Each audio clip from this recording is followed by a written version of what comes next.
Assalamualaikum warahmatullahi wabarakatuh. Selamat datang di video materi pembelajaran Sekolah Manajer, Program Studi Magister Manajemen, Fakultas Bisnis dan Ekonomika, Universitas Islam Indonesia. Perkenalkan, saya Bagus Panuntun, salah satu dosen staf pengajar di jurusan manajemen. Kali ini saya akan membahas materi pada modul SM06 yang berjudul Menggali Proposisi Nilai Bisnis. Pertama-tama, izinkan saya memperkenalkan diri. Saya Bagus Panuntun, kebetulan lulusan dari Universitas Islam Indonesia untuk program S1 dan untuk program S2 lulusan dari Universitas Gadjah Mada. Dan alhamdulillah juga memegang beberapa sertifikasi berbidang profesional, antara lain Certified Wealth Managers, Certified Financial Planners, Certified Security Analyst, dan Certified Business Coach. Sebelum menjadi dosen pengajar, saya juga memiliki berbagai pengalaman dan background profesional, yaitu sebelumnya pernah bekerja di Astra International Group, kemudian juga pernah bekerja di Braucol Energy Group, dan kemudian masuk sebagai pengajar di Fakultas Bisnis dan Ekonomika Universitas Islam Indonesia, dan juga saat ini menjadi Deputi Director dari Inkubator Bisnis dan Teknologi IBISMA Universitas Islam Indonesia.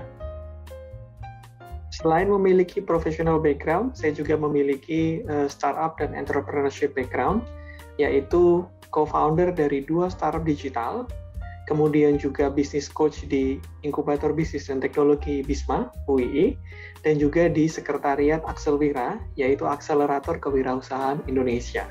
Jika Bapak Ibu ingin menghubungi saya dan berdiskusi lebih lanjut terkait dengan materi, Bapak Ibu bisa kirimkan email di bagus.panuntun@ui.ac.id ataupun hubungi di Instagram saya, bagus_panuntun85, atau Bapak Ibu juga bisa belajar melalui channel YouTube saya, yaitu channel Bagus. Baik, kita sekarang masuk di tahap pertama, yaitu capaian pembelajaran. Pada modul SM06 ini, ada beberapa capaian pembelajaran yang Bapak Ibu bisa tempuh, yaitu pertama, adalah satu hal yang penting untuk memahami bagaimana pola pembuatan manfaat atau kita sebut sebagai value propositions.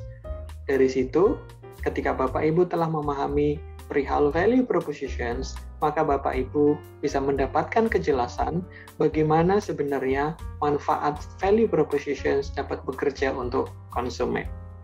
Kemudian yang kedua, yaitu meningkatkan pengalaman dan keterampilan tim dari Bapak Ibu, sehingga nanti tim dari Bapak Ibu dapat selaras dengan tujuan awal yang tentunya Bapak Ibu tetapkan sebagai pendiri perusahaan.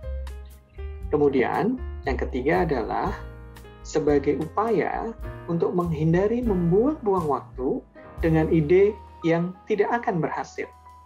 Hal ini menjadi sangat penting. Kenapa? Karena akan meminimalisir risiko gagal. Sebagai pembuka dari topik materi ini, saya memaparkan 2 buah berita. Berita yang Bapak Ibu telah sama-sama ketahui, yaitu berita perihal bagaimana COVID-19 dapat memberikan impact yang cukup besar pada ekosistem bisnis global. Di sini Bapak Ibu bisa lihat bahwa di tahun yang lalu, di bulan Juni di tahun yang lalu, ya, BBC mengeluarkan satu berita yang mana ekonomi Singapura masuk dalam resesi. Begitu pula di tahun yang lalu pula, Singapura sebagai salah satu kekuatan ekonomi terkuat di Asia Tenggara pada bulan Juli mencatatkan minus pertumbuhan sebesar 41,2%. Hal ini menyebabkan banyak negara-negara di Asia Tenggara juga mengalami risiko resesi yang sama. Untuk memahami bagaimana risiko dan tekanan ekonomi pada dunia bisnis yang terjadi pada periode awal tahun 2020, ada sebuah riset yang dipaparkan di sini, yaitu riset ini diselenggarakan oleh Genome, yang mana riset ini dikeluarkan pada bulan Juli 2020, yaitu 3 bulan setelah krisis COVID dimulai. Dan ternyata dari hasil riset tersebut didapatkan sebuah fakta yang saya rasa fakta ini perlu untuk menjadi perhatian bagi semua pebisnis, baik itu yang bersifat startup teknologi maupun juga sampai ke tahap IKM dan juga UMKM. Mengapa? Ketika riset ini diberlakukan, ternyata kita dapati ada 4 hal yang sangat penting dari riset tersebut. Pertama, bahwa ada risiko kemusnahan massal yang terjadi pada startup ataupun entitas bisnis pada 3 bulan pertama. Yang itu kita sebut sebagai shockwave. Shockwave yang pertama yang terjadi di 3 bulan pertama pada saat 2020 tersebut adalah 4 dari 10 startup ataupun bisnis akan mati pada 3 bulan setelah krisis itu terjadi. Kenapa hal itu bisa terjadi? Karena secara rata-rata cash flow yang dimiliki oleh perusahaan itu cukup pendek, atau kalau dalam dunia startup kita kenal dengan istilah runway. Jadi runway itu adalah situasi di mana sebuah perusahaan mampu bertahan hidup dengan operational cost-nya tetap jalan, tapi revenue-nya zero atau revenue-nya kosong. Sehingga dari hasil survei tersebut didapati bahwa ternyata runway dari sebuah startup ataupun bisnis hanya mampu bertahan tanpa revenue rata-rata selama 3 bulan. Sehingga kita juga bisa saksikan perjalanan di tahun 2020 begitu banyak startup-startup yang kemudian melakukan pivot atau ganti bisnis ataupun juga kemudian gulung tikar. Nah, pada situasi seperti ini bisa menjadi sebuah benchmarking bagi kita apabila di dunia startup permodalan mereka sangat bergantung kepada venture capital yang kita sama-sama sering mendengar dengan istilah bahwa venture capital itu sangat berani untuk melakukan bakar duit. Yaitu apa? Melakukan injeksi permodalan kepada startup meskipun risiko bisnis startupnya sangat tinggi. Ketika sebuah startup mengalami risiko seperti ini, saya rasa Bapak Ibu yang jenis bisnisnya bukan merupakan startup, namun IKM ataupun UKM yang sumber permodalannya berdasarkan dari dana sendiri ataupun berdasarkan dari pendanaan pihak ketiga seperti mungkin lembaga pembiayaan atau perbankan, maka Bapak Ibu akan sangat perlu untuk berhati-hati perihal pengelolaan cash flow tersebut. Shockwave yang kedua adalah shockwave terkait dengan talent dan job. Ternyata dari hasil survei tersebut didapatkan bahwa 74% dari perusahaan-perusahaan yang ada hanya mampu bertahan dengan melakukan terminasi atau pemberhentian karyawan full-time mereka. Sehingga kita bisa lihat di sini hanya 26% dari perusahaan-perusahaan tersebut yang tidak melakukan terminasi full-time employee mereka. Dan di beberapa wilayah seperti di Amerika Utara, itu 84% perusahaannya dengan sangat terpaksa melakukan terminasi. Kemudian di Eropa, 67% perusahaan-perusahaan di sana juga melakukan terminasi. Dan alhamdulillah, di Asia hanya 59% perusahaan yang dengan terpaksa melakukan terminasi. Hal ini menjadi sebuah pertimbangan yang sangat penting. Kenapa? Terminasi tersebut dilakukan dikarenakan menurunnya penjualan sehingga tidak ada revenue yang dapat digunakan untuk membiayai salary, insentif, maupun bonus. Kemudian, shockwave yang ketiga yaitu adalah shockwave di market atau di pasar. Dan ternyata berdasarkan survei tersebut, bahwa sejak awal krisis terjadi, yaitu di bulan Januari 2020 hingga bulan Juni, bahwa hampir 74% dari startup ataupun entitas bisnis mengalami penurunan revenue yang cukup dalam. Dan bahkan 16% dari startup atau entitas bisnis tersebut mengalami penurunan pendapatan hingga 80% lebih di beberapa sektor. Kemudian, shockwave yang keempat, yaitu shockwave pada operation dan management. Tanpa itu shockwave pada operation dan management, ternyata dari hasil survei kita dapatkan bahwa 2/3 dari perusahaan atau startup dengan sangat terpaksa mengurangi biaya dan pengeluaran mereka sejak tahun. Di tabel ini bahkan kita lihat di 3 bulan pertama, startup ataupun entitas bisnis yang berasal dari Asia, yaitu di bulan Januari, Februari, dan Maret, bahkan sudah melakukan pemotongan 35% dari biaya utama mereka. Dan lebih parah lagi yang terjadi di Eropa pada bulan Maret 2020, yaitu 52% dari biaya mereka itu mereka potong, cut cost. Dan juga 96%, ini beruntungnya 96% startup, karena startup berbasis teknologi, masih tetap bisa melanjutkan proses bisnisnya selama lockdown terjadi. Atau di Indonesia banyak sekali kebijakan yang tahap awal pandemi kita dengar seperti PSBB dan juga PPKM. Namun hal ini akan sangat berbeda sekali bagi perusahaan-perusahaan yang non-startup yang berbasis teknologi dan beberapa sektor yang sangat terdampak karena mengandalkan pada mobilitas orang, barang, dan jasa. Kemudian ada hasil survei yang kedua yang dikeluarkan oleh Decode, ya kalau tadi dari Startup Genome, yaitu perihal apa saja sektor-sektor bisnis yang berpotensi menjadi winner ataupun loser. Ya, survei ini dikeluarkan pada pertengahan tahun 2020 yang lalu, dan ini saat itu dikeluarkan diharapkan bisa menjadi warning bagi setiap sektor tersebut. Dan ternyata ketika saat ini kita sudah berada di pertengahan tahun 2021, yaitu sudah 1,5 tahun pandemi ini terjadi, kita bisa melihat dengan mata kepala sendiri apakah hasil survei ini termasuk hasil survei yang valid.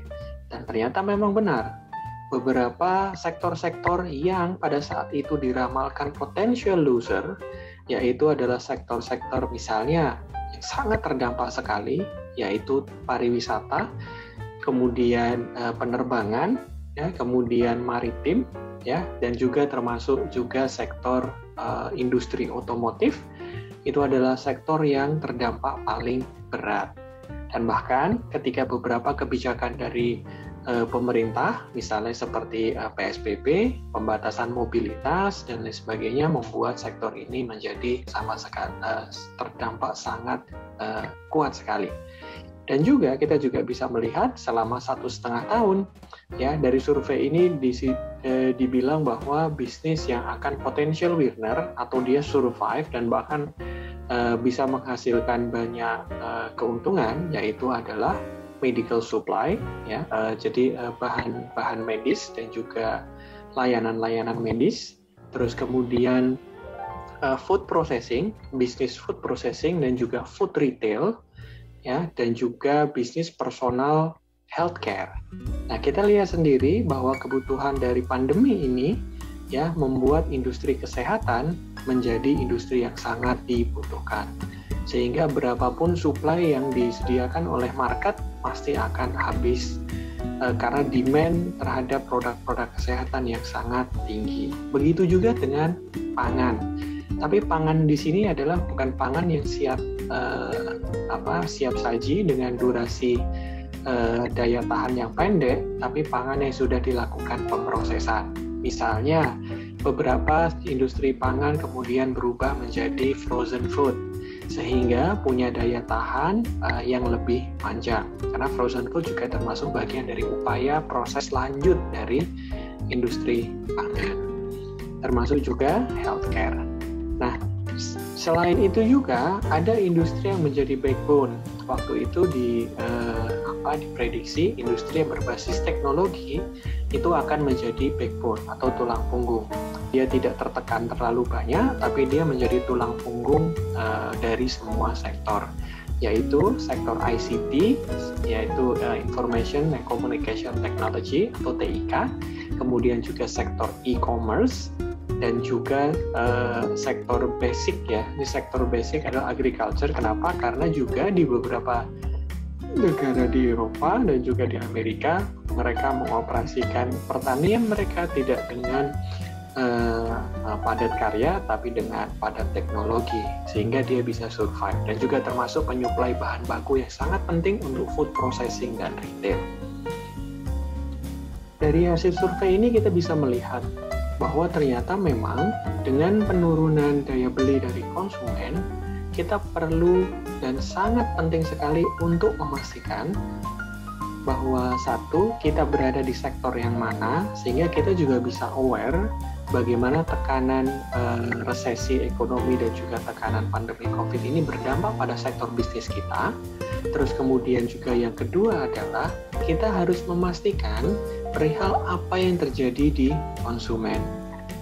Dengan mengetahui konsumen lebih dalam apa yang mereka saat ini hadapi, maka kita perlu memastikan bahwa proposisi nilai atau kita sebut sebagai value proposition yang mau kita coba tawarkan ke konsumen adalah proposisi nilai yang memang benar-benar konsumen butuhkan. Nah, mari kita masuk pada pembahasan mengenai value proposition. Jadi Bapak Ibu, inti dari yang namanya desain proposisi nilai ataupun value proposition design adalah bagaimana Bapak Ibu dapat menerapkan alat kepenelusuran yang sebelumnya scattered atau tercerai-berai untuk kemudian membentuk sebuah proposisi nilai yang memang benar-benar diinginkan oleh pelanggan. Dan kemudian Bapak Ibu perlu menjaga proposisi nilai tersebut agar tetap selaras, ya, tetap selaras dengan apa yang diinginkan oleh pelanggan. Sehingga apa yang Ibu berikan, Bapak Ibu berikan adalah apa yang benar-benar dibutuhkan oleh pelanggan. Nah, dalam desain proposisi nilai ini juga menunjukkan kepada Bapak Ibu bagaimana Bapak Ibu bisa menggunakan kanvas. Ya, kanvas seperti sebuah kanvas lukisan itu bisa digunakan untuk Bapak Ibu merancang dan juga menguji proposisi nilai yang mana yang sangat cocok, ya, dan sangat fit, ya, dalam pencarian Bapak Ibu value proposition yang paling diinginkan oleh pelanggan, ya. Dan kemudian yang perlu Bapak Ibu perhatikan adalah bahwa desain perihal proposisi nilai ini adalah sebuah proses yang tanpa akhir. Ya, jadi di mana seperti sebuah konsep dalam ilmu manajemen, ya, ada yang namanya plan, do, check, actions. Dan kemudian berputar lagi, plan lagi, doing, check, dan actions lagi. Sama seperti itu ketika kita memastikan bahwa proposisi nilai kita selalu sesuai dengan keinginan pelanggan. Nah, kemudian yang menjadi pertanyaan berikutnya adalah, apakah value proposition ini hanya untuk perusahaan baru? Karena kebanyakan, mungkin Bapak Ibu mendengar dari para startup founders bahwa ketika mereka membentuk startup, mereka harus memperhatikan value proposition design. Separuhnya betul Bapak Ibu, ya, tapi juga separuhnya ternyata value proposition design juga bermanfaat bagi perusahaan yang sudah established atau berjalan. Untuk kali ini, ya, pertama saya akan membahas terlebih dahulu bagi perusahaan yang masih tergolong baru. Tergolong baru di sini biasanya perusahaan yang masih berumur di bawah 1 tahun. Ya. Tantangan utama ketika Bapak Ibu pendiri perusahaan atau pendiri startup dalam membuat value proposition design adalah memastikan bahwa ide yang Bapak Ibu munculkan, ya, itu bisa bekerja dengan anggaran yang terbatas.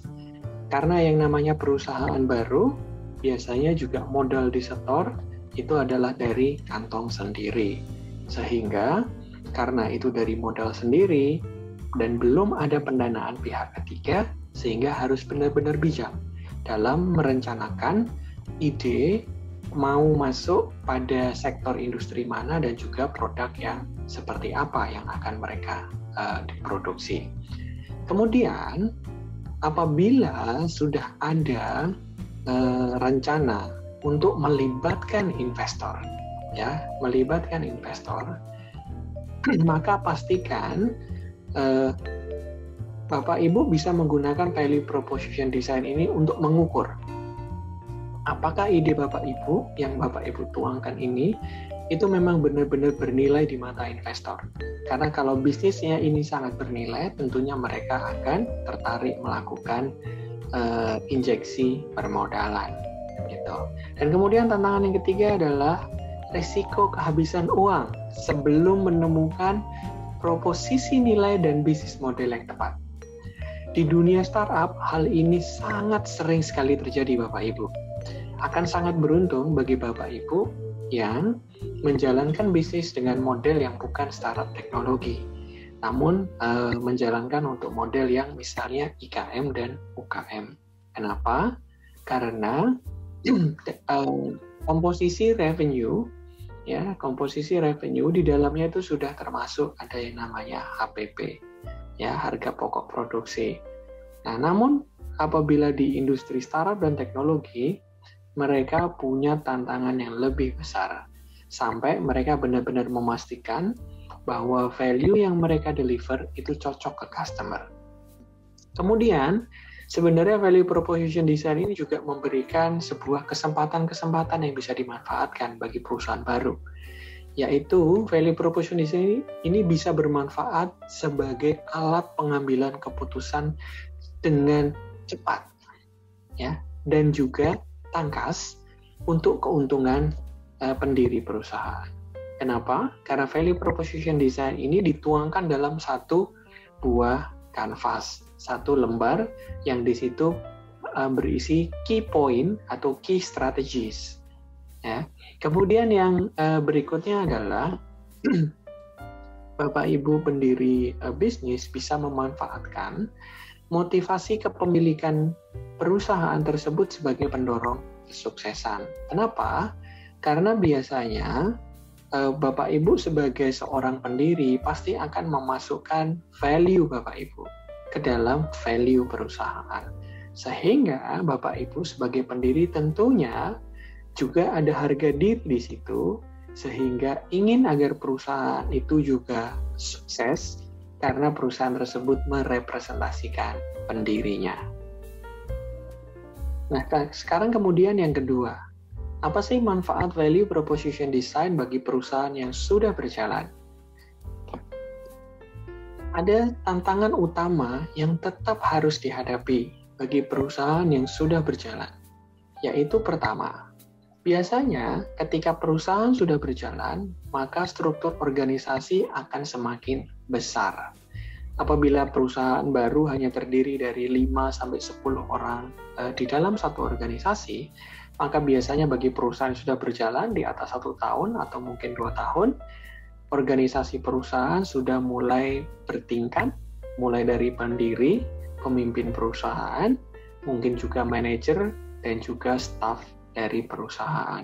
Sehingga biasanya tantangan utama yang dihadapi adalah apakah orang-orang penting yang dalam menjalankan perusahaan, entah itu manajer ataupun staf, mendapatkan dukungan dari manajemen puncak.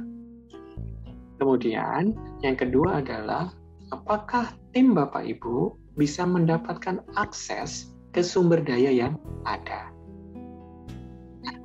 Dan juga dalam proses perjalanan perusahaan yang sudah berjalan, tentunya tidak semua perusahaan berjalan dengan mulus. Dalam perjalanan, ada yang kemudian istilahnya itu gali lubang, tutup lubang. Ada yang kinerjanya bagus, tapi ada yang kinerjanya juga tidak bagus. Ada produk yang berjalan dengan sukses, ada produk yang tidak berjalan dengan sukses di pasar. Maka tantangan yang dihadapi ini adalah bagaimana mengelola proses kanibalisasi. Kok tampaknya seperti terdengar sangat ekstrim? Hal tersebut memang menjadi satu hal yang harus diperhatikan Bapak Ibu. Kenapa?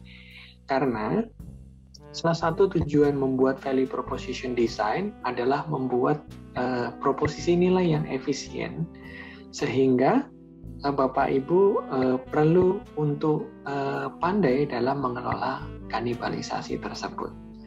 Terus kemudian, tantangan berikutnya adalah bagaimana mampu mengatasi sikap-sikap menghindari risiko.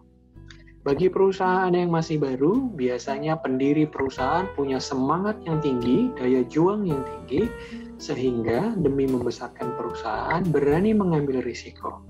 Tapi apabila perusahaan sudah bertambah besar dan juga perusahaan sudah mulai dijalankan bukan oleh pendirinya, namun oleh manajemen, biasanya mereka akan mulai berupaya untuk menghindari risiko. Nah, hal ini perlu menjadi pertimbangan untuk kemudian bagaimana men-solve tersebut. Terus kemudian, semakin besar perusahaan, maka biasanya struktur organisasinya akan mengakibatkan birokrasinya menjadi kaku.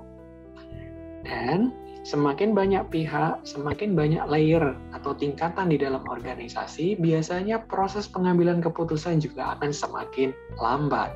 Karena semakin banyak orang yang perlu diambil pertimbangannya. Nah, kemudian yang paling penting adalah ketika perusahaan semakin besar, bagaimana perusahaan tersebut agar bisa sukses harus tetap melakukan proses inovasi.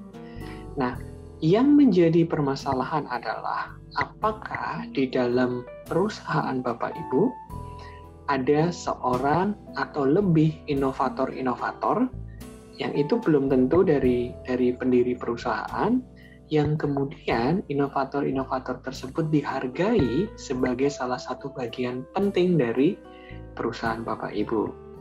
Dan juga apabila inovator-inovator tersebut telah dikelola dengan sangat baik, maka itu akan mengurangi risiko dari keluarnya inovator tersebut.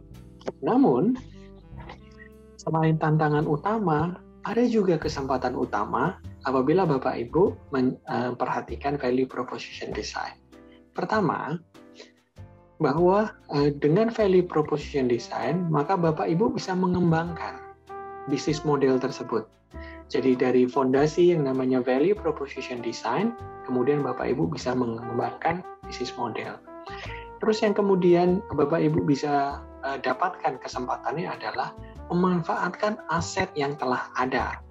Biasanya bagi perusahaan yang sudah berjalan 1-2 tahun, sudah memiliki beberapa aset, seperti penjualan, saluran penjualan atau channel, ataupun saluran distribusi, merek, dan lain-lain.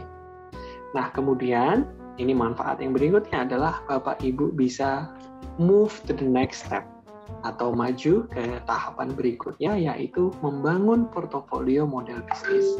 Artinya tidak hanya satu yang Bapak Ibu kembangkan atau bangun, tapi Bapak Ibu bisa mengembangkan yang kedua, ketiga, dan seterusnya. Nah, ketika kita bicara mengenai kanvas adalah sebuah lembar yang nanti akan menampilkan value proposition Bapak Ibu. Nah, kanvas ini memiliki dua sisi Bapak Ibu.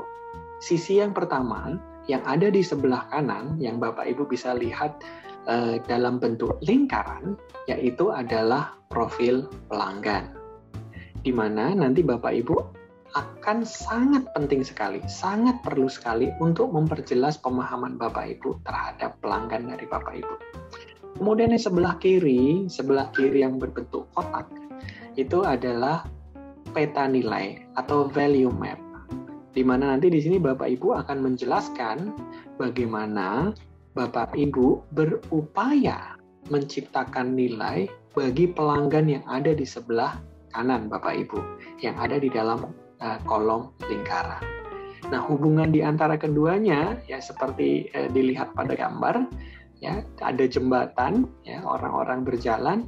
Apabila perusahaan atau Bapak Ibu memahami konsumen dengan tepat, dan juga apa yang Bapak Ibu siapkan untuk memenuhi kebutuhan konsumen, maka akan terjadi interaksi.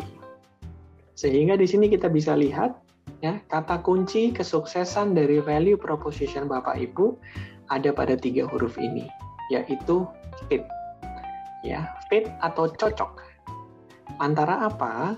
Antara peta konsumen dan juga peta produk atau jasa. Antara customer segment, customer profile dengan value map.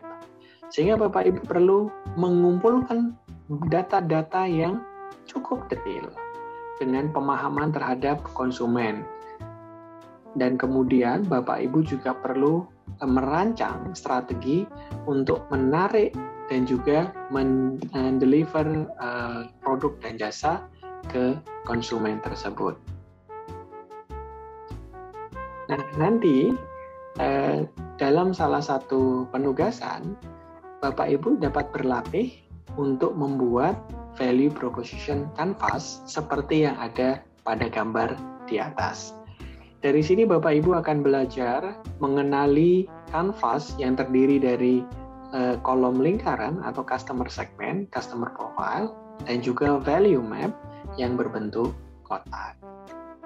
Nah, sekarang kita masuk pada kelompok yang pertama yang perlu Bapak Ibu kenali dengan lebih dalam lagi, yaitu customer profile. Di mana pada customer profile ini Bapak Ibu akan sangat perlu untuk menjelaskan tipe-tipe konsumen secara spesifik untuk model bisnis Bapak Ibu dengan terperinci. Nah, bagi bisnis yang sudah jalan, Bapak Ibu pasti sudah punya daftar konsumen. Yang perlu Bapak Ibu lakukan adalah bagaimana Bapak Ibu melakukan profiling Bapak Ibu. Jadi supaya data konsumen itu tidak hanya berupa data transaksi yang bersifat kuantitatif, tapi juga Bapak Ibu bisa dapatkan data kualitatif terkait profil dari customer Bapak Ibu. Di mana di sini di dalam peta ini ada 3 kolom Bapak Ibu. Kolom yang di sisi sebelah kanan adalah customer job. Nanti akan menggambarkan apa saja yang konsumen Bapak Ibu coba selesaikan yang menjadi problem mereka. Terus kemudian yang di bagian bawah ada namanya pain atau customer pain, yang mana di sini akan menggambarkan hasil baik itu dampak yang dihadapi oleh konsumen, baik itu berupa resiko maupun hambatan yang mereka hadapi karena mereka melakukan pekerjaan atau customer job yang di sebelah kanan. Dan yang di atas adalah customer gain yang menggambarkan hasil yang ingin dicapai oleh customer dan juga manfaat yang mereka cari. Nah, mari Bapak Ibu, kita akan masuk lebih dalam lagi, fokus kepada customer job.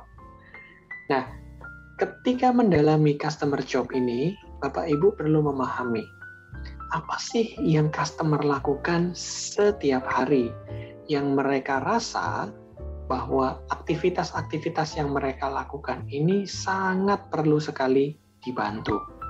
Ya. Nah, yang perlu Bapak Ibu lakukan adalah jangan gunakan perspektif Bapak Ibu sebagai seorang penjual atau pebisnis, tapi gunakanlah perspektif Bapak Ibu sebagai seorang konsumen. Dan cobalah untuk tidak membuat asumsi seperti layaknya seorang penjual. Nah, yang pertama yang coba Bapak Ibu dalami adalah aspek yang pertama, yaitu adalah functional job. Ya, functional job ini adalah jenis pekerjaan yang mana ketika pelanggan Bapak Ibu mencoba untuk melakukan atau menyelesaikan pekerjaan ini, dia berupaya dengan sangat berat untuk menyelesaikan masalah tersebut.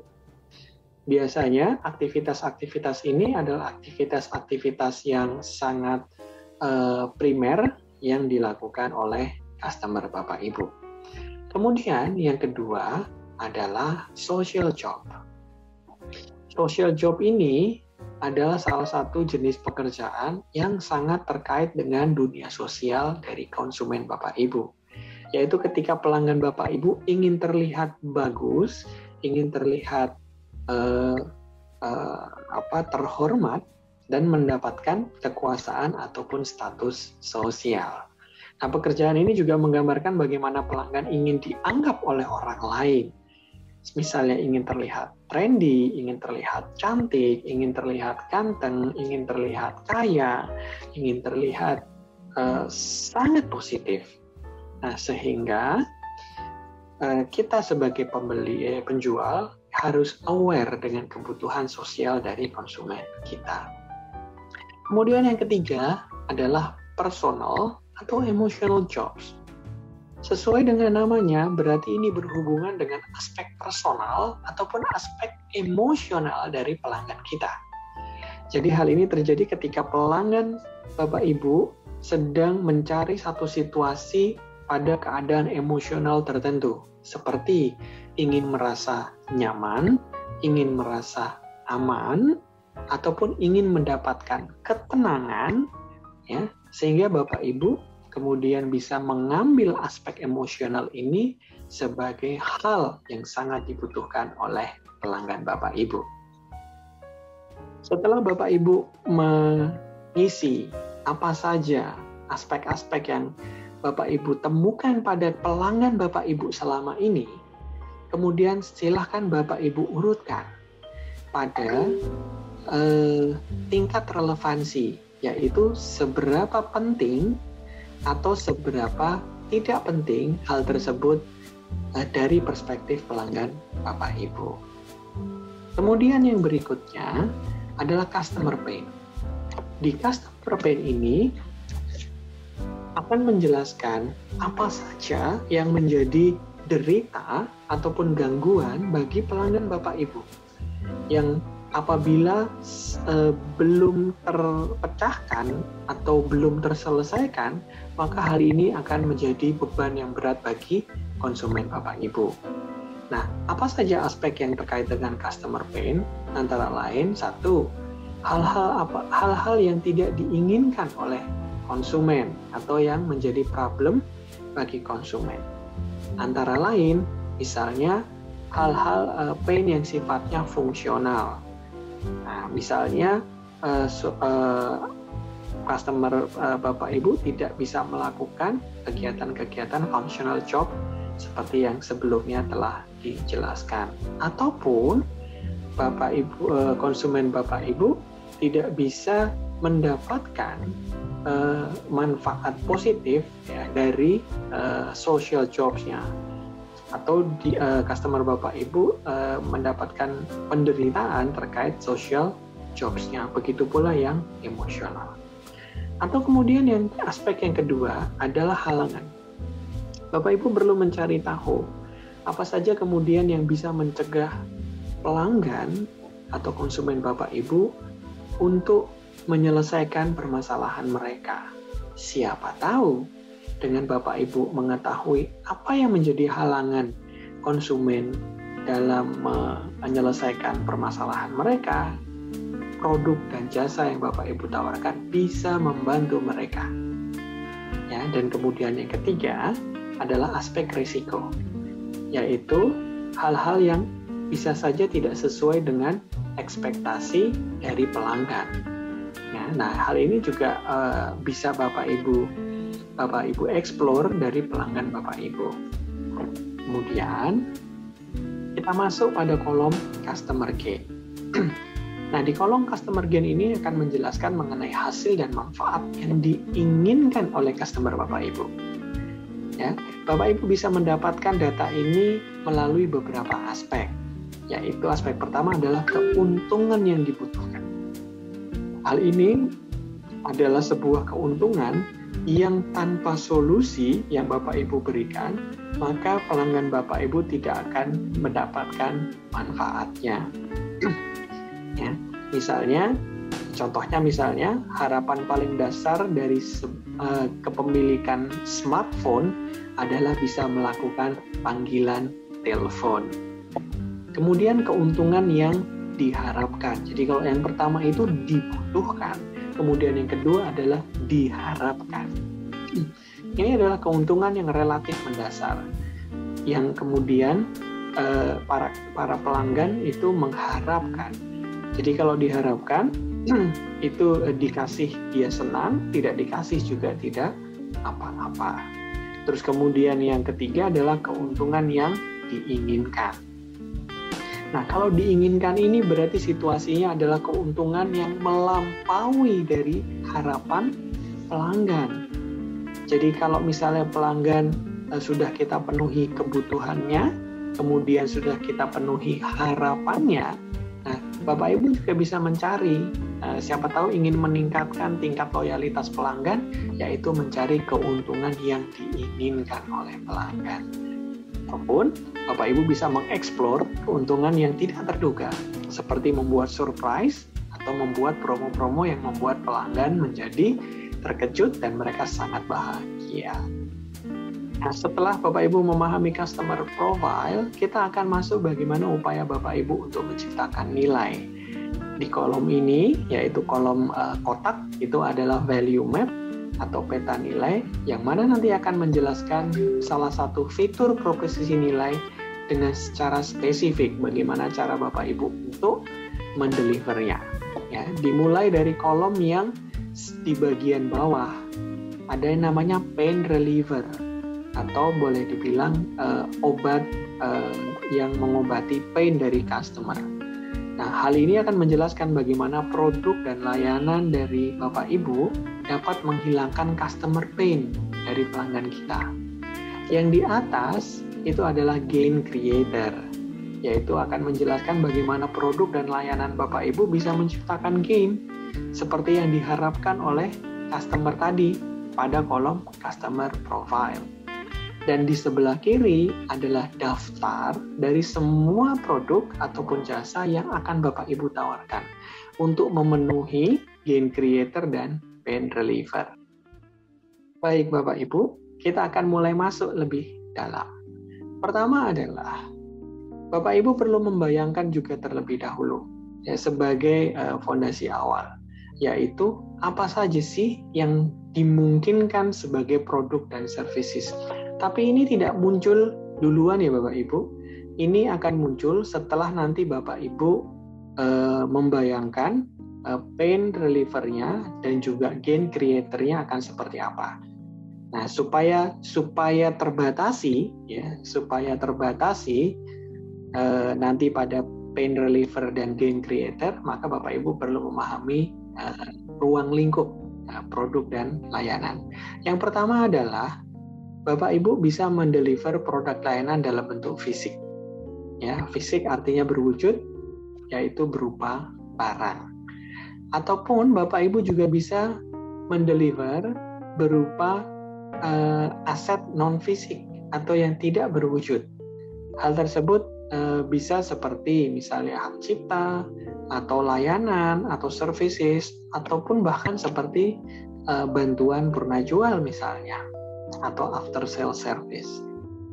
Atau yang sekarang menjadi sangat dibutuhkan, yaitu produk-produk yang bersifat digital. Jadi bukan produk fisik, bukan produk non-fisik, tapi produk digital, seperti musik, ataupun layanan-layanan digital lainnya. Ataupun yang bersifat finansial. Nah, empat jenis produk ini nanti akan menjadi ruang lingkup yang bisa Bapak Ibu siapkan untuk diberikan kepada pelanggan.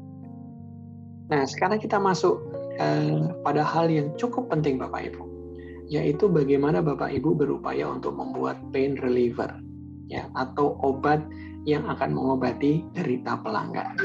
Yang mana bagian ini akan menjelaskan bagaimana produk dan layanan Bapak Ibu mampu meredakan masalah yang pelanggan saat ini hadapi, yang tertulis pada kolom customer pain di sebelah kanan.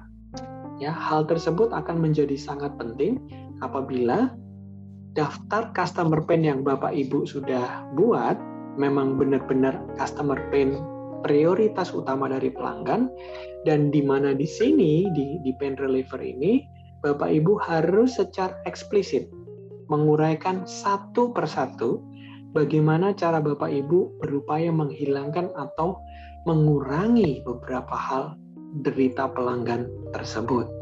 Jadi kalau misalnya di kelompok customer pain, Bapak Ibu telah menemukan 3 customer pain yang utama yang dihadapi oleh pelanggan, yaitu A, B, dan C, maka di pain reliever ini, Bapak Ibu juga harus memastikan bahwa customer pain yang A mampu diselesaikan oleh Bapak Ibu melalui pain reliever yang A. Begitu pula customer pain yang B, maka dipastikan dapat diobati oleh pain reliever dari Bapak Ibu yang B pula. Begitu pula kalau ada customer pain yang C, maka Bapak Ibu menyediakan pain reliever yang C. Yang perlu diingat Bapak Ibu, bahwa tidak ada obat yang sifatnya Superman Bapak Ibu. Satu obat untuk semua. Ya. Dalam dunia konsumen itu juga sama. Konsumen akan bingung ketika dia sakitnya A misalnya, kemudian Bapak Ibu memberikan obat A. Ketika sakitnya B konsumen, Bapak Ibu juga masih memberikan obat A, maka konsumen akan confused ataupun bingung. Ini sebenarnya yang memberikan solusi atau memberikan obat tahu nggak sih dengan masalah saya? Nah, itu dia. Ya. Di dunia medis gampang sekali Bapak Ibu ketika bertemu dengan dokter kemudian membayangkan hal semacam itu. Begitu pula di dalam dunia bisnis Bapak Ibu. Sehingga proposisi nilai yang bagus ya itu hanya berfokus pada rasa sakit yang paling penting ataupun customer pain prioritasnya ya, mungkin dari sekian banyak ada 1, 2, dan 3, dan khususnya pada rasa sakit yang luar biasa. Ya, Bapak Ibu tidak perlu datang dengan perda nyeri untuk semua rasa sakit dari pelanggan Bapak Ibu.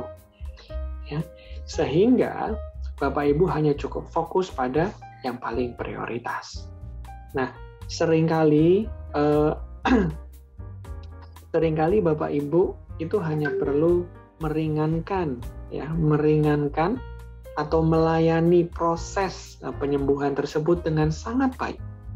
Ya, jadi terkadang tidak perlu harus menciptakan obat yang hebat, tapi bagaimana Bapak Ibu membangun engagement ya dengan konsumen, dengan pelanggan, melayani pada kebutuhan yang paling utama dia, customer pain dia. Nah, itu juga akan menjadi hal yang sangat melegakan bagi konsumen. Nah, Bapak Ibu perlu ukur di sini. Perlu ukur seperti tadi di customer pain. Tingkat relevansi pain reliever itu bisa sangat berharga ataupun kurang berharga di mata pelanggan. Maka, seperti di awal tadi saya sampaikan, bahwa yang namanya value proposition design bisa menjadi sebuah langkah yang terus berulang dan tidak kenal lelah. Karena bisa jadi pain reliever yang Bapak Ibu deliver ke customer ternyata tidak dianggap berharga oleh customer atau hanya nice to have saja. Nah, pada saat inilah Bapak Ibu sangat penting sekali untuk kemudian melakukan validasi. Jangan-jangan pain reliever yang Bapak Ibu siapkan ya, itu bukan pain reliever yang cocok buat mereka karena mereka pelanggan Bapak Ibu tidak menganggap bahwa pain reliever itu sangat penting atau sangat berharga. Baik, kita akan masuk yang berikutnya. Yang berikutnya adalah gain creator yang ada di kolom sebelah atas. Nah, bagian ini akan menjelaskan bagaimana produk dan layanan Bapak Ibu itu bisa menciptakan keuntungan bagi pelanggan. Seperti tadi di depan sudah saya sampaikan, di sini pun juga Bapak Ibu harus secara eksplisit ya, menguraikan satu persatu. Bagaimana Bapak Ibu berniat untuk memberikan manfaat bagi pelanggan. Ya. Nah, yang perlu diperhatikan ketika gain creator tetap sama Bapak Ibu, yaitu perhatikan perihal mengenai functional utility-nya atau functional job-nya, ataupun keuntungan sosialnya, ataupun emosi yang positif, dan plus satu lagi. Di bagian ini biasanya Bapak Ibu pebisnis ini suka terlewat, yaitu soal biaya. Kenapa? Karena ketika menciptakan gain creators, itu biasanya hanya berdampak kepada customer satisfaction, belum tentu pada customer loyalty. Ya, kalau customer loyalty dia merasa loyal karena dia yang butuh. Tapi kalau customer satisfaction, maka dia hanya terpuaskan. Bisa saja dia tidak butuh tapi terpuaskan. Dan di sini ada biayanya. Seperti itu. Ya. Nah, sehingga sama seperti pain reliever, Bapak Ibu tidak perlu untuk memenuhi seluruh daftar keinginan yang Bapak Ibu sudah buat. Bapak Ibu cukup berfokus pada hal-hal yang relevan saja, di mana produk dan layanan Bapak Ibu bisa membuat perbedaan, ya, membuat perbedaan. Sehingga kalau ada sekian banyak strategi, ada sekian banyak cara untuk menciptakan gain creator, mungkin Bapak Ibu cukup membuat 1 atau 2 yang membuat customer wow. Seperti itu. Ya. Kemudian, tadi setelah Bapak Ibu sudah mengisi kolom sebelah kanan, ya di sebelah kanan di sini, yaitu adalah customer profile, dan Bapak Ibu juga sudah mengisi ada di kolom sebelah kiri, yaitu di value map, maka yang perlu Bapak Ibu lakukan berikutnya adalah menguji apakah benar, ya, value proposition ini sudah sesuai dengan perspektif dan kebutuhan pelanggan. Sekali lagi saya sampaikan, sesuai dengan kebutuhan pelanggan, bukan perspektif dari penjual. Ya. Nah, kalau sudah sesuai, nanti Bapak Ibu bisa menjawab 2 pertanyaan ini, yaitu apakah Bapak Ibu sudah mampu menangani derita pelanggan bahkan yang ekstrim sekalipun. Ya. Atau pertanyaannya kedua, apakah Bapak Ibu mampu menangani keuntungan yang dianggap penting oleh pelanggan. Nanti kalau antara kanan dan kiri sudah fit, maka akan muncul yang namanya problem solution fit. Ini yang pertama, ya. Jadi problemnya ada di kolom lingkaran sebelah kiri, dan kemudian solusi yang Bapak Ibu berikan ada di kolom kotak sebelah kanan. Nanti tahapan pengujian ini akan melalui 3 tahap Bapak Ibu. Yang mana tahap yang pertama adalah problem solution fit, yaitu apakah Bapak Ibu mampu memberikan solusi pada problem yang benar-benar dihadapi oleh konsumen. Yang kedua adalah product market fit, yaitu adalah pada saat produk Bapak Ibu diluncurkan ke pasar, maka pasar atau yang kita suka sebut sebagai sebagian besar dari pelanggan Bapak Ibu itu merasa cocok dan membeli produk Bapak Ibu. Sehingga dari sini Bapak Ibu bisa maju untuk menguji pada level yang ketiga, yaitu business model fit. Nah, kita akan jelaskan satu persatu setelah ini. Baik Bapak Ibu, ini adalah konsep kecocokan nilai yang pertama. Ya, kalau dalam bahasa Indonesianya saya suka menyebutnya sebagai kecocokan di atas kertas. Kenapa? Karena problem solution fit ini adalah proses memastikan kanvas atau kertas yang Bapak Ibu desain,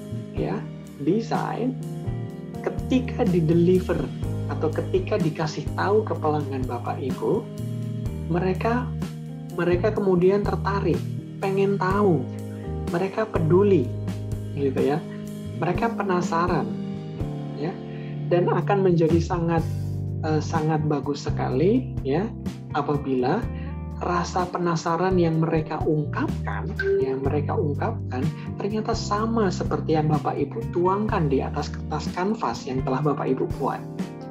Nah, di sini ada yang menariknya akan menjadi bukti permulaan bahwa value proposition canvas Bapak Ibu bisa saja menemui kecocokan.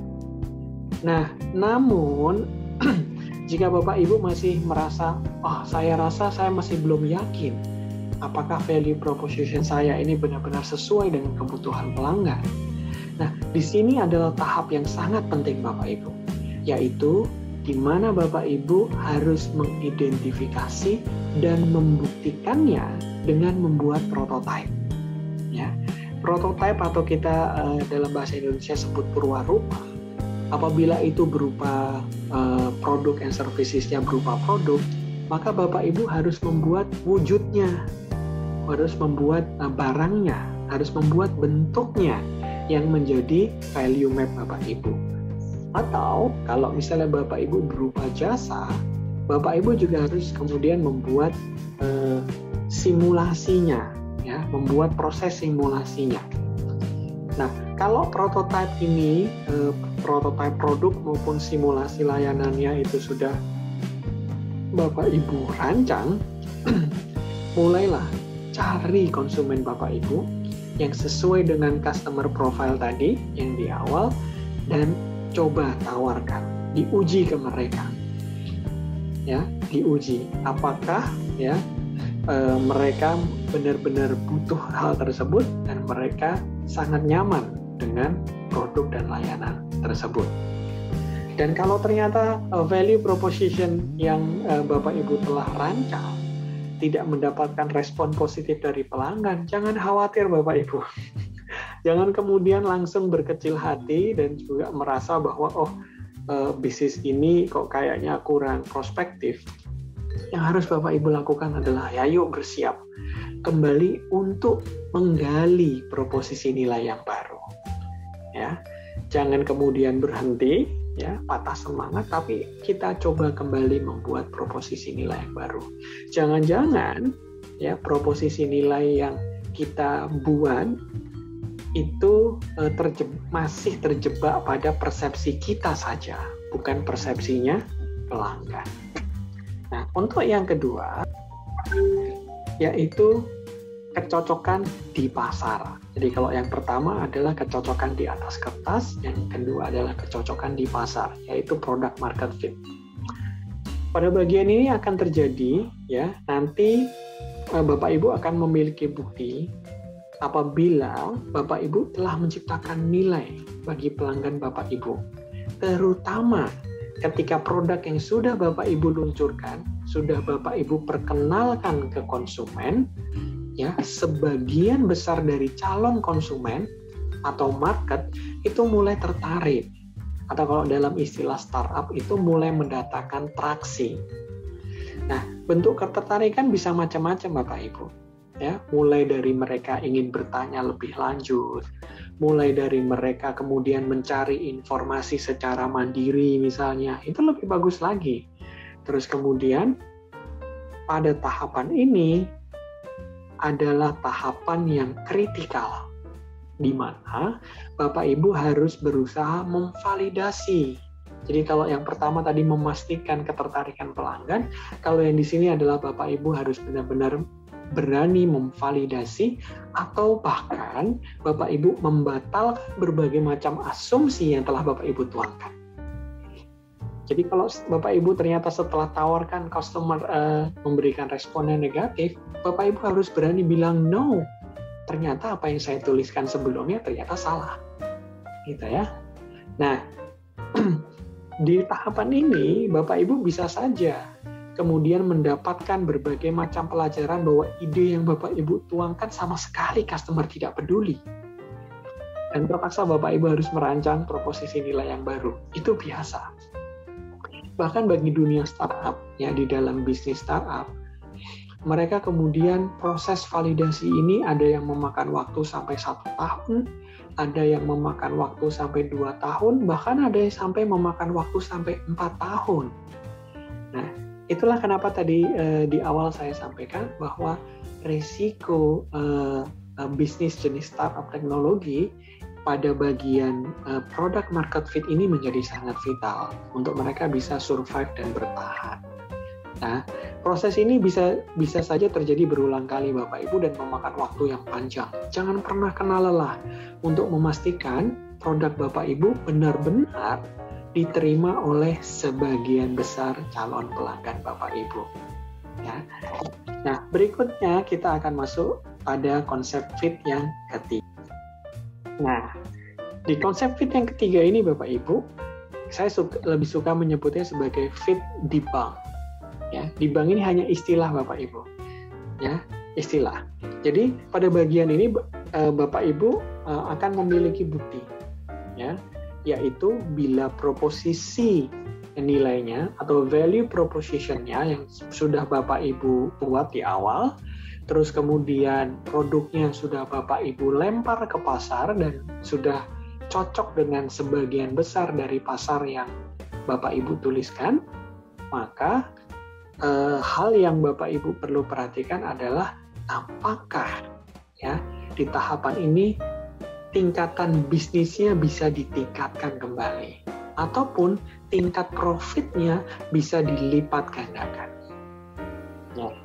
Nah, proposisi nilai yang bagus, ya ini catatan Bapak Ibu. Proposisi nilai yang bagus tanpa didukung oleh model bisnis yang bagus hanya akan menghasilkan kesuksesan finansial yang rendah. Atau bahkan berpotensi untuk menuju kegagalan Bapak Ibu. Sehingga nanti pada bisnis model fit, ya, yaitu di materi selanjutnya, Bapak Ibu akan kita ajak untuk bagaimana membuat yang namanya bisnis model kanvas. Nah, yang perlu Bapak Ibu persiapkan adalah dalam proses pencarian model bisnis, ya, ini juga proses yang melelahkan dan upaya yang terus-menerus. Maka kalau Bapak Ibu pernah dengar di perusahaan-perusahaan yang sudah mapan atau sudah settle, ada istilah seperti continuous improvement, ataupun mungkin seperti Kaizen, yaitu improvement terus-menerus atau perbaikan terus-menerus. Itulah yang dilakukan oleh perusahaan-perusahaan yang sudah mapan untuk selalu memperbaharui, untuk selalu merevisi model bisnisnya agar bisa selalu sesuai ya dengan apa yang dibutuhkan oleh pelanggan. Nah, kata kunci yang Bapak Ibu perlu perhatikan adalah nanti ketika di bisnis model fit adalah terkait dengan laporan keuangan Bapak Ibu. Jadi yang namanya bisnis model yang sehat itu adalah apabila Bapak Ibu dari bisnis tersebut bisa menghasilkan lebih banyak pendapatan dibandingkan biaya. Nah, inilah yang kemudian bagi Bapak Ibu yang jenis bisnisnya adalah IKM ya ataupun UKM, ini cenderung lebih mudah di dalam laporan keuangan ya, revenue lebih besar dibandingkan expense ya, pemasukan lebih besar dibandingkan pengeluaran. Nah, ini menjadi sebuah tantangan bagi perusahaan startup ya, karena biasanya di tahapan awal mereka pengeluarannya lebih besar dibandingkan pendapatannya. Nah, setelah tadi Bapak Ibu belajar bagaimana mengisi value proposition canvas dari customer profile yang bentuknya lingkaran maupun juga value map yang bentuknya kotak, maka ada pegangan yang Bapak Ibu bisa perhatikan, yaitu adalah karakteristik proposisi nilai yang bagus. Ya, ini bisa menjadi pegangan Bapak Ibu. Yang pertama adalah proposisi nilai yang bagus atau value proposition yang bagus nanti bisa menjadi fondasinya yang bagus juga buat bisnis model. Nah, ini perlu diperhatikan sebelum masuk ke bisnis model, berarti buatlah value proposition yang bagus. Terus kemudian juga yang kedua, Bapak Ibu cukup fokuskan ya, berfokus saja pada customer job, customer pain, dan juga customer gain yang paling penting buat customer. Jangan terlalu banyak ya, fokus saja.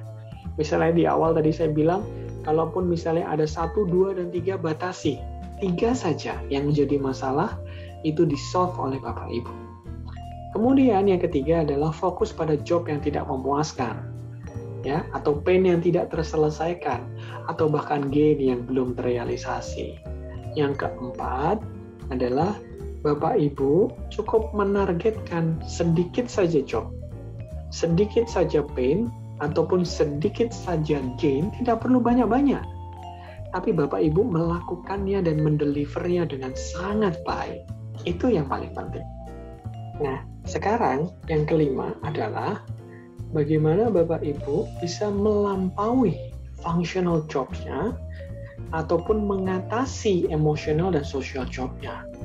Ya, kalau Bapak Ibu di tahap fokus 3 itu tadi sudah bisa, maka kalau Bapak Ibu ingin melampaui itu juga bagus juga, gitu ya. Tapi pastikan yang utamanya sudah terpenuhi terlebih dahulu.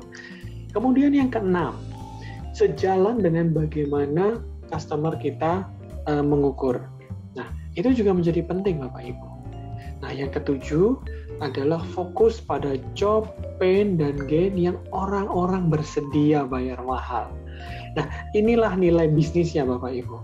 Jadi, kalau Bapak Ibu memastikan bahwa customer pain-nya adalah benar-benar pain, maka biasanya berapapun biayanya, customer itu pasti akan bayar Bapak Ibu.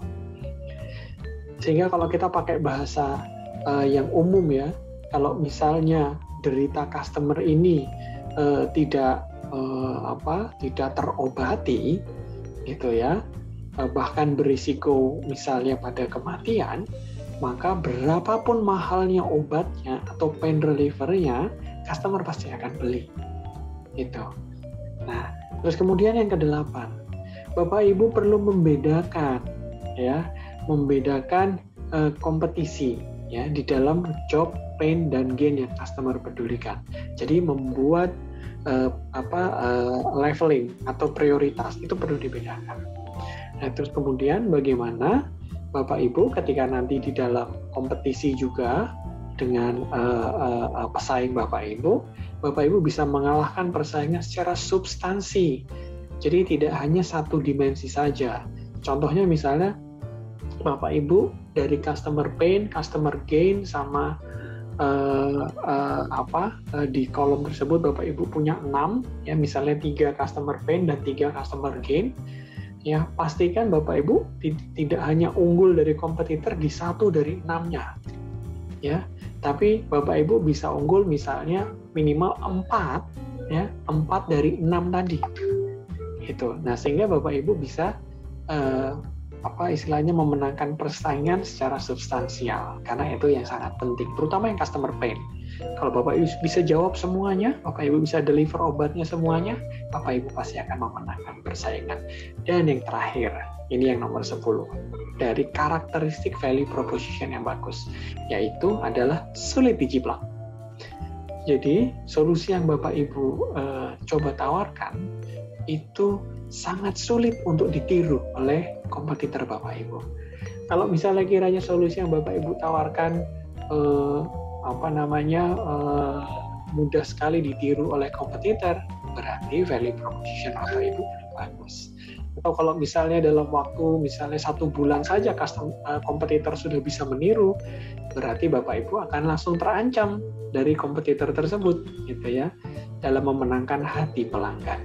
Nah, itu adalah 10 karakteristik bagaimana membuat value proposition yang bagus. Nah, agar Bapak Ibu lebih terbayang bagaimana membuat value proposition canvas, saya akan memaparkan salah satu contoh, ini berdasarkan pengamatan, terkait mengenai value proposition canvas dari salah satu bisnis atau startup, yang tentunya Bapak Ibu juga sudah kenali bersama. Ya. Nah, studi kasus kita kali ini ya, studi kasus yang Bapak Ibu sudah kenali, yaitu adalah Gojek. Kenapa saya mengambil contoh ini? Supaya Bapak Ibu juga dengan mudah untuk memahami, ya, seperti layaknya Bapak Ibu pendiri dari Gojek ini, seperti apa yang ada di pikiran dari Nadiem Makarim, gitu ya. Nah, ini adalah value proposition canvas ketika Gojek pada saat itu di tahun 2013 itu masih punya satu jenis layanan, ya, yang waktu itu namanya Gojek, tapi sekarang kemudian namanya berubah jadi GoRide. Ya, kenapa? Karena saat ini Gojek sudah memiliki belasan fitur, bahkan mungkin sudah hampir 20 fitur yang mana setiap fiturnya oleh Gojek, karena Gojek sekarang sudah menjadi perusahaan yang sangat besar, itu berdiri sendiri-sendiri sebagai sebuah perusahaan sendiri. Satu fitur, satu perusahaan sendiri.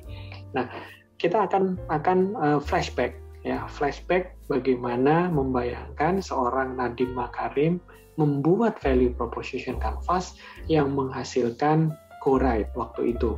Ya. Jadi apa sih yang dibayangkan oleh Nadiem waktu itu?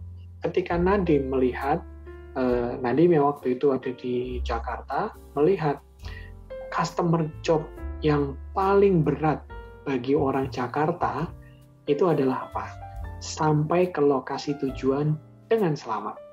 Kenapa? Karena kita tahu sendiri pada waktu itu lalu lintas dan juga keamanan di jalan raya di Jakarta itu punya risiko yang cukup besar. Selain dengan kemacetannya dan juga risiko berlalu lintasnya juga cukup tinggi. Sehingga itu selalu menjadi PR bagi setiap orang di Jakarta, bagaimana dia aman. Terus kemudian, apa yang kemudian dia coba gali, yang kemudian ditemukan oleh Nadiem waktu itu? Ada 4 masalah utama dari orang-orang Jakarta pada saat itu menurut dia. Yaitu adalah apa? Yang pertama adalah macet. Karena di Jakarta ya, terkenal dengan kemacetan karena waktu itu juga belum ada MRT, waktu itu belum ada public transport yang cukup masif gitu ya. Sehingga pada saat itu persoalan rakyat Jakarta waktu itu adalah mudahnya sekali terhambat kemacetan. Ya, itu yang pertama. Kemudian yang kedua, problem yang paling besar yang kedua adalah soal bagaimana driver, baik itu motor, mobil, atau pengendara, itu ugal-ugalan. Ya, itu juga menjadi sebuah risiko yang kita sebagai penumpang itu suka, aduh gitu ya, kok begini gitu. Ya. Terus kemudian yang berikutnya adalah orang perkotaan, orang di Jakarta metropolitan itu paling males ya namanya tawar-menawar harga, gitu ya. Karena kita tahu sendiri gitu ya, proses tawar-menawar itu akan menjadi seperti sebuah proses yang melelahkan gitu. Nah, terus kemudian yang keempat adalah ya karena rata-rata apa istilahnya tempat tinggal orang-orang di Jakarta itu mungkin berada di gang-gang sempit misalnya, atau tidak dekat dengan jalan raya atau jalan utama, sehingga ketika naik transportasi umum dia harus jalan jauh ya, dari rumahnya sampai ke titik penjemputan.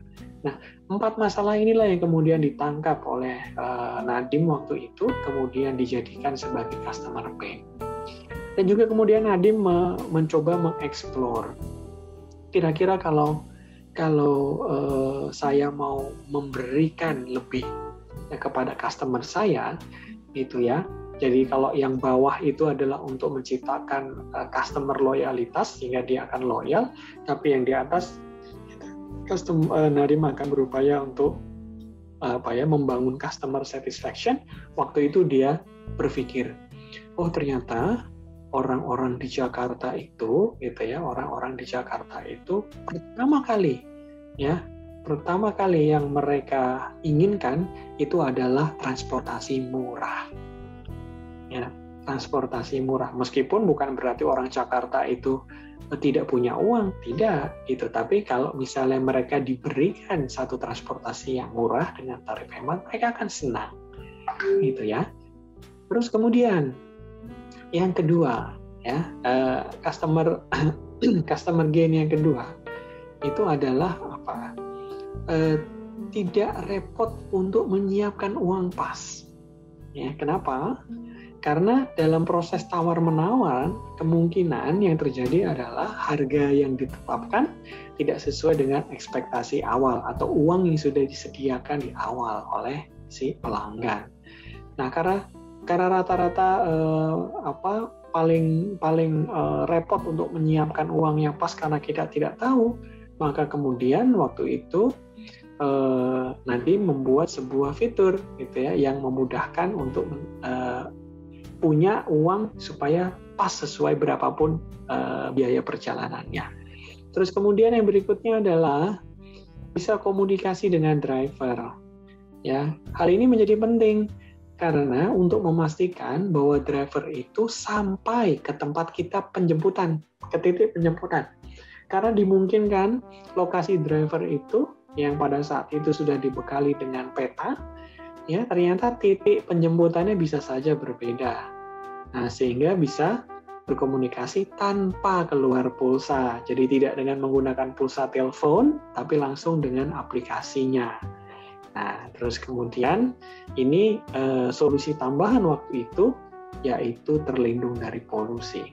Nah, dari customer pain dan customer gain ini kemudian Nadiem berpikir, gimana caranya ya saya memenuhi kebutuhan dan keinginan pelanggan sesuai dengan konsep VPC tadi, bahwa satu persatu ya customer pain ya itu harus kemudian disupport oleh masing-masing yang ada di sebelah kiri. Contoh misalnya, nanti ketika Bapak Ibu buat masalah pertama yaitu terhambat macet, maka Bapak Ibu harus memikirkan waktu itu ya, Nadiem memikirkan alat transportasi apa ya yang bisa lincah menembus segala kemacetan Jakarta. Maka waktu itu kemudian Nadiem berpikir, kenapa kita tidak menggunakan transportasi motor? Karena motor itu bisa nyelip di antara mobil-mobil. Itu waktu itu, ya. Mulai terbayang motor. Terus kemudian yang kedua,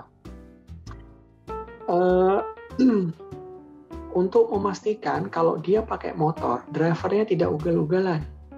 Maka kemudian waktu itu Nadiem berpikir, konsumen harus diberikan hak untuk menilai, ya, menilai driver mana yang ketika membawa customer-nya itu dengan baik, sehingga hal tersebut akan bermanfaat. Nanti akan dicocokkan, ya, bahwa customer yang ingin kenyamanan akan diberikan driver yang rating atau bintangnya yang paling tinggi, misalnya seperti itu, gitu ya. Nah, ini juga sangat memuaskan oleh pelanggan karena pelanggan merasa dihargai ketika kita sebagai pemberi layanan, waktu itu Nadiem dengan Gojeknya diberi hak untuk menilai layanannya. Customer senang itu, gitu. Terus kemudian berikutnya adalah misalnya contoh repot tawar-menawar harga. Nah, maka kemudian Nadiem harus berpikir gimana caranya ya supaya customer itu tidak perlu repot tawar-menawar. Berarti harga itu harus muncul di depan sehingga tidak perlu ada tawar-menawar lagi. Sehingga transparansi dan kepastian tarif itu menjadi strategi dari Gojek waktu itu.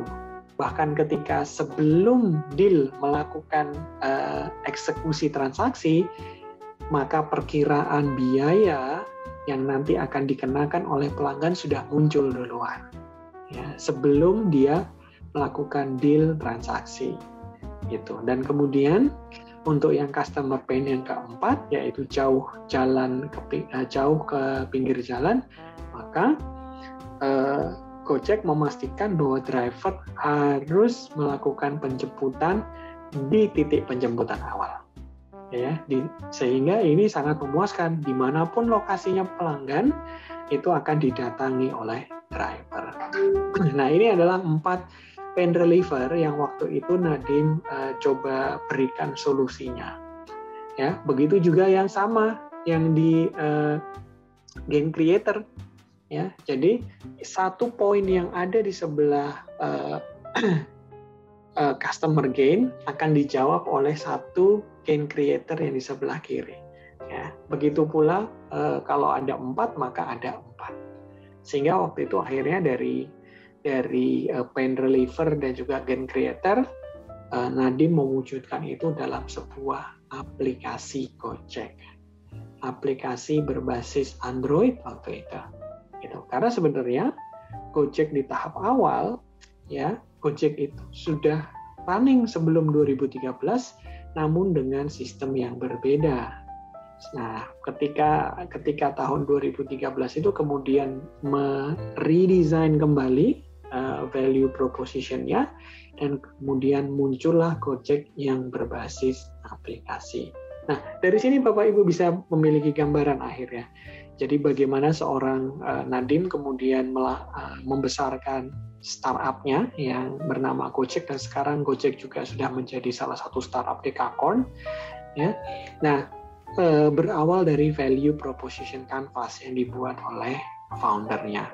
Nah, saya rasa Bapak Ibu yang juga merupakan pemilik bisnis saat ini itu juga bisa melakukan hal yang sama.